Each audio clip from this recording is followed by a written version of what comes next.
नमस्कार. 2026 हे वर्ष खूप खास असणार आहे, कारण आपल्याला एक सुंदर खगोलीय घटना पाहायला मिळणार आहे. हो, मी बोलतोय चंद्रग्रहणाबद्दल. चला तर मग याबद्दल सविस्तर माहिती घेऊया. एक साधा प्रश्न विचारतो. जेव्हा आपली पृथ्वी सूर्य आणि चंद्राच्या अगदी बरोबर मध्ये येते तेव्हा काय होत असेल? थोडा विचार करा. खरं तर याच एका साध्या प्रश्नामध्ये चंद्रग्रहणाचं सगळं रहस्य दडलेलं आहे. चला आज तेच रहस्य उलगडून पाहूया. तर मग आपण सुरुवात करूया एकदम बेसिक गोष्टींपासून, म्हणजे चंद्रग्रहण म्हणजे नेमकं काय ते आधी समजून घेऊया. हे बघा, अगदी सोपं आहे. हा ना निव्वळ सावल्यांचा खेळ आहे. कल्पना करा, सूर्य एका बाजूला, चंद्र दुसऱ्या बाजूला आणि मध्ये येते आपली पृथ्वी. मग काय, पृथ्वीची मोठी सावली पडते थेट चंद्रावर आणि याच घटनेला आपण म्हणतो चंद्रग्रहण. आहे की नाही सोपं? पण थांबा, इथे एक गंमत आहे. आपल्याला वाटतं की सगळी चंद्रग्रहणं सारखीच असतात, पण तसं अजिबात नाहीये. यांचे पण वेगवेगळे प्रकार आहेत. इंटरेस्टिंग आहे ना? चला पाहूया हे प्रकार नेमके कोणते आहेत. मुख्यतः ना चंद्रग्रहणाचे 3 प्रकार आहेत. पहिलं आणि सगळ्यात भारी ते म्हणजे पूर्ण चंद्रग्रहण. यात काय होतं तर पृथ्वीची एकदम गडद सावली चंद्राला पूर्णपणे झाकून टाकते. दुसरं आहे आंशिक किंवा आपण त्याला खंडग्रास म्हणतो. नावाप्रमाणेच यात चंद्राचा फक्त काही भाग सावलीखाली येतो.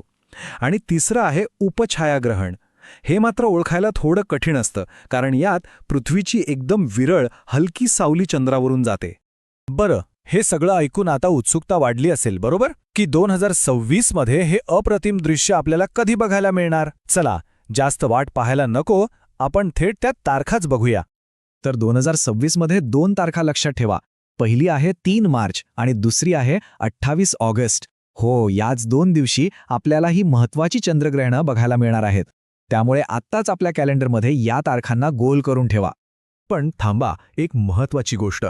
हे ग्रहण भारतात सगळीकडे सारखं दिसेल असं नाहीये बरं का. तुमच्या स्थानानुसार ते बदलू शकतं. म्हणजे काही लोकांना ते पूर्ण दिसेल, तर काही जणांना फक्त अर्धवट किंवा खंडग्रास स्थितीत दिसेल.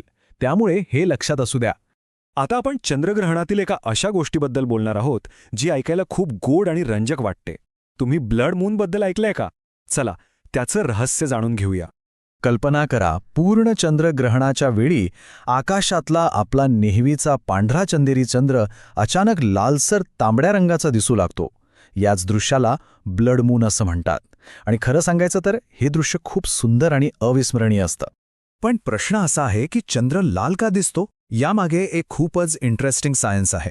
बघा, जेव्हा सूर्याचा प्रकाश पृथ्वीच्या वातावरणातून आरपार जातो, तेव्हा आपलं वातावरण एका फिल्टरसारखं काम करतं.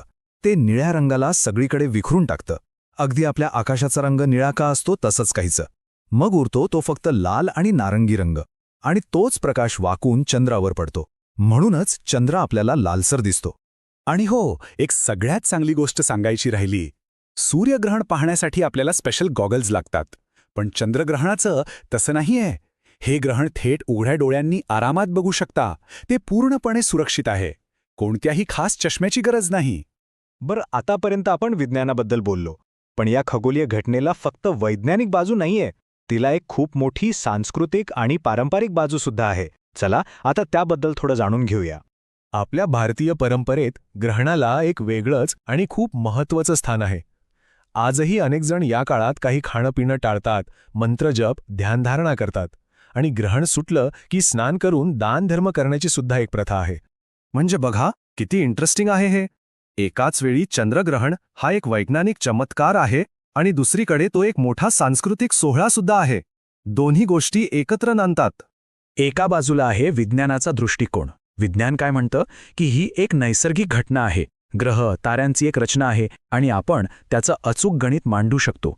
पण दुसऱ्या बाजूला आहे परंपरेचा दृष्टिकोन, जो या घटनेकडे एक आध्यात्मिक महत्त्व असलेली वेळ म्हणून बघतो. मग प्रश्न येतो की आपण याकडे कसं पाहावं? तर सगळ्यात महत्त्वाचं आहे की एक संतुलित दृष्टिकोन ठेवावा. विज्ञानाची बाजू समजून घ्यावी, उगाच पसरणाऱ्या अफवांवर विश्वास ठेवू नये. आणि विशेषतः घरातल्या लहान मुलांना या घटनेची भीती घालण्याऐवजी त्यांना हा खगोलीय चमत्कार दाखवावा. आणि जाता जाता एक विचार मनात येतो की एकच आकाशात घडणारी घटना, आपलं आधुनिक विज्ञान आणि आपली हजारो वर्षांची प्राचीन परंपरा, या दोन्हींना एकत्र आणणारा एक पूल कशी बनू शकते, नाही का? यावर